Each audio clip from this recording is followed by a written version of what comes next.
Hello, good morning dear students. हम सार्वजनिक व्यय के बारे में पढ़ रहे थे, पब्लिक एक्सपेंडिचर।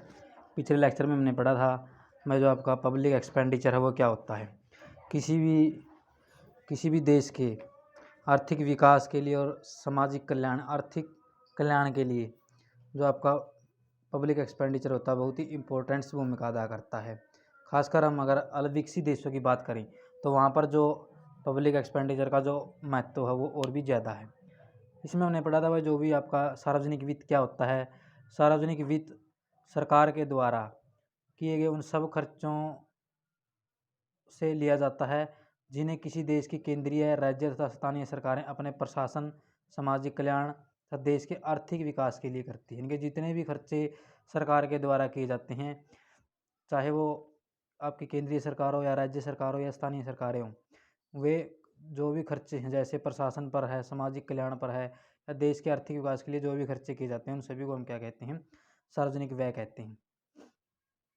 आगे हमने जो आपके इसके टाइप्स किए थे, मैं क्लासिफिकेशन या फिर इसके टाइप्स ऑफ पब्लिक एक्सपेंडिचर, इस जो आपका पब्लिक एक्सपेंडिचर है वो दो भागों में बांटा जा सकता है उसको। एक तो आपका था राजस्व व्यय और एक आपका था पूंजीगत व्यय।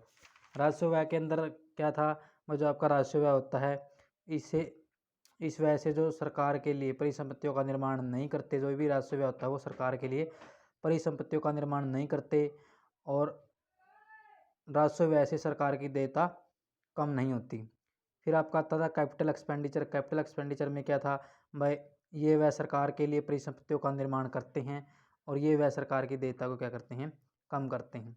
फिर आगे अदर टाइप्स में हम टाइप्स पब्लिक एक्सपेंडिचर कहते हैं, जैसे आपका है डेवलपमेंट और productive expenditure, non development and unproductive expenditure था, प्लान एक्सपेंडिचर था, नॉन प्लान एक्सपेंडिचर था, हस्तांतरण व्यय था, अहस्तांतरण व्यय था, करंट एक्सपेंडिचर है, प्राइमरी और सेकेंडरी एक्सपेंडिचर है, प्रगतिशील, अनुपातिक तथा प्रतिगामी जो सार्वजनिक व्यय है। उसके बाद हमने देखा था भाई जो आपके क्या इम्पोर्टेंस है पब्लिक एक्सपेंडिचर की। तो सबसे पहले आर्थिक विकास की दर में इससे क्या होती है, वृद्धि होती है, आर्थिक कल्याण इंक्रीज होता है, मंदी तथा बेरोजगारी को नियंत्रित करने में आपका सहायक होता है और असमानता में इससे कमी होती है। आगे हम देखते हैं जो आपका कैनन्स ऑफ पब्लिक एक्सपेंडिचर, सार्वजनिक व्यय के नियम या इसके सिद्धांत क्या क्या हैं। तो सार्वजनिक व्यय से अधिकतम लाभ प्राप्त करने के लिए अर्थशास्त्रियों ने कई सिद्धांतों का प्रतिपादन किया। यानी कि जो आपका सार्वजनिक व्यय होता है उसका जो मेन उद्देश्य क्या होता है वो अधिकतम सामाजिक लाभ प्राप्त करना होता है। तो इस जो आपका सार्वजनिक व्यय सरकार के द्वारा किया जाता है उससे अधिकतम लाभ प्राप्त करने के लिए अलग अलग जो आपके अर्थशास्त्री थे उन्होंने अलग अलग इसके सिद्धांत क्या है पेश किए हैं। इन सिद्धांतों को सार्वजनिक व्यय के नियम भी कहा जाए, इनके जो आपके ये सिद्धांत हैं उनको सार्वजनिक व्यय के नियम भी कहा जा सकता है। अब हम देखते हैं जो जो भी इसके नियम है, जो अलग अलग जो सिद्धांत है अलग अलग अर्थशास्त्रियों ने दिए है वो किस प्रकार के हैं। सबसे जो फर्स्ट इसका जो कैनन है वो आपका है लाभ का सिद्धांत। सार्वजनिक व्यय का जो सबसे महत्वपूर्ण जो सिद्धांत है वो है अधिकतम सामाजिक लाभ का सिद्धांत।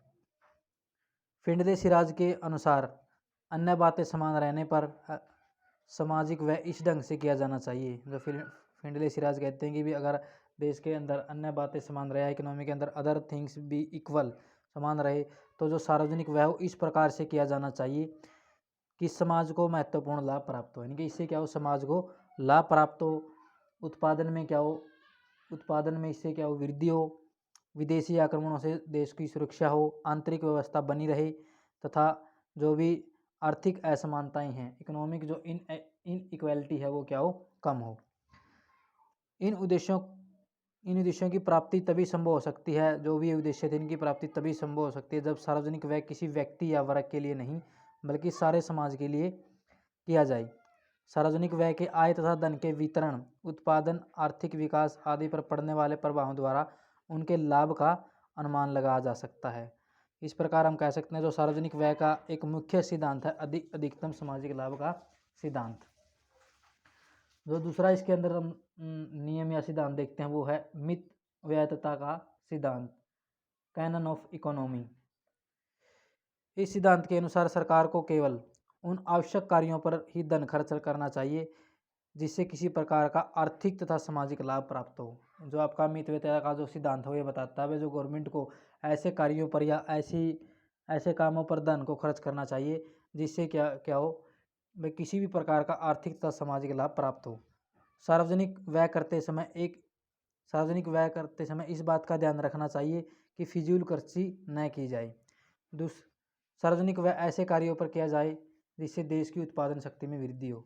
इसमें न तो जब भी आप सरकार के द्वारा जो सार्वजनिक व्यय किया जाता है तो इस बात का ध्यान रखा जाना चाहिए कि न तो जो आपका धन है उसकी फिजूल खर्ची हो, और एक इस बात का ध्यान रखना चाहिए जब भी आप ऐसे कार्यों पर जो आपका सार्वजनिक व्यय किया जाना चाहिए जिससे देश के आर्थिक विकास या उत्पादन की जो शक्ति होती है उसमें वृद्धि हो। सार्वजनिक व्यय करते समय इस बात का ध्यान रखा जाना चाहिए कि सार्वजनिक धन का कम से कम अपव्यय हो।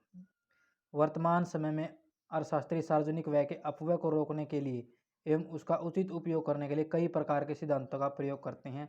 जैसे इसमें आपका है लागत लाभ सिद्धांत। इस सिद्धांत द्वारा यह अनुमान लगाया जाता है कि किसी योजना पर किए जाने वाले सार्वजनिक व्यय में कितनी मितव्ययता की जा सकती है। तो इस प्रकार से जो भी आपका जो ये मितव्ययिता का जो सिद्धांत है वो यही बताता है कि जो भी सरकार के द्वारा पब्लिक एक्सपेंडिचर किया जाता है वो क्या है ऐसे कार्यों पर किया जाना चाहिए जिससे क्या हो आर्थिक विकास में वृद्धि हो या उत्पादन में वृद्धि हो। तो ज़्यादा जो फिजूल खर्ची के अंदर जो आपका है सार्वजनिक व्यय नहीं किया जाना चाहिए। फिर थर्ड इसके अंदर आता है स्वीकृति का सिद्धांत, कैनन ऑफ सनेक्शन।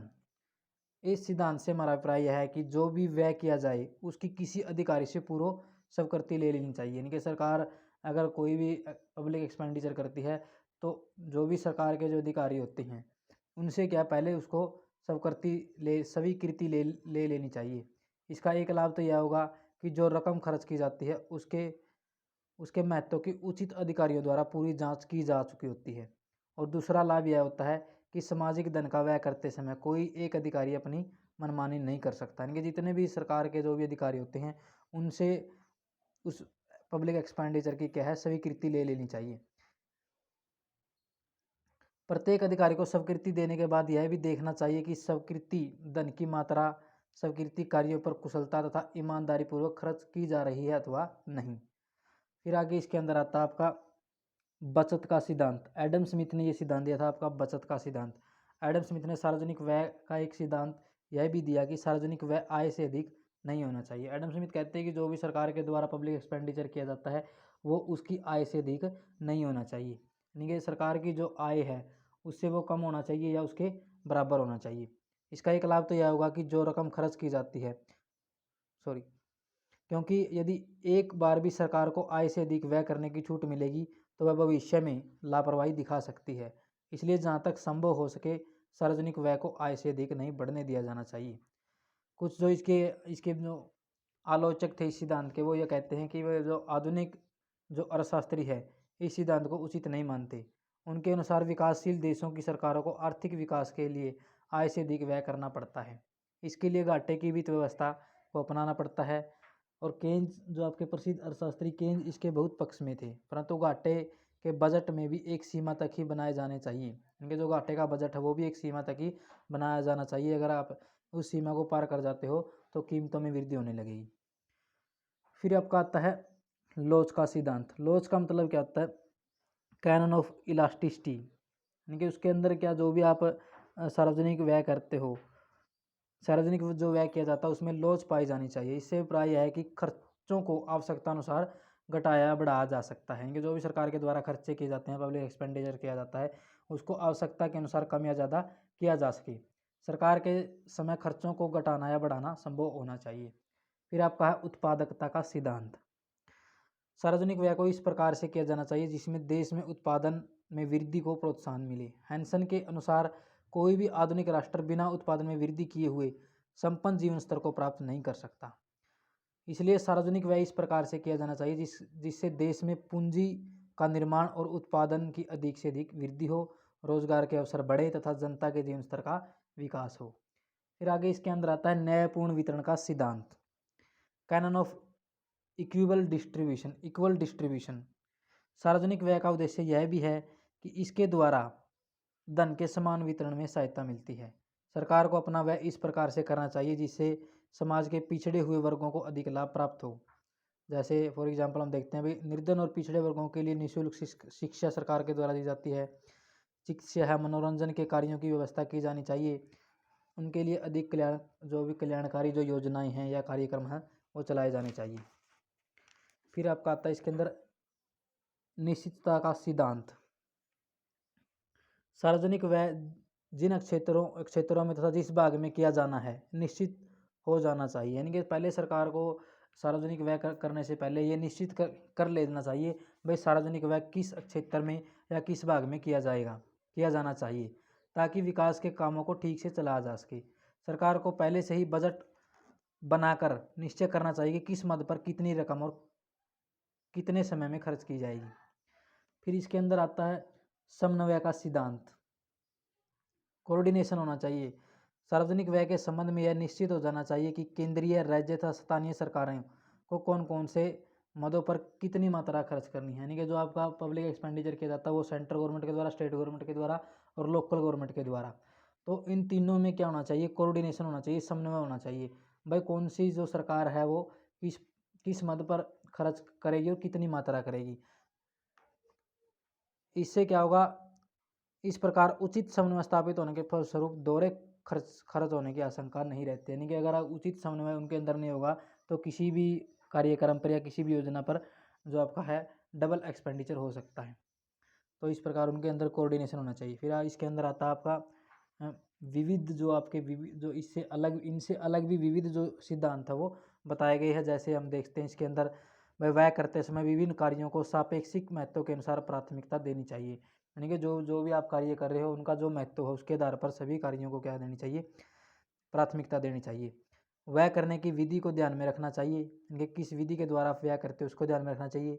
व्यय के केवल वर्तमान प्रभाव को नहीं देखना चाहिए बल्कि भविष्य में पड़ने वाले प्रभाव को भी ध्यान में रखना चाहिए। सार्वजनिक व्यय करते समय देश की जनसंख्या, क्षेत्रफल, भौतिक साधनों आदि को भी ध्यान में रखना चाहिए। तो इस प्रकार से ये आपके जो थे कैनन ऑफ पब्लिक एक्सपेंडिचर। आगे हम करेंगे इसका आपका इसके अंदर एक टॉपिक हो रहता है आपका भाई जो आपका पब्लिक जो एक्सपेंडिचर है उसका क्या इफेक्ट पड़ता है।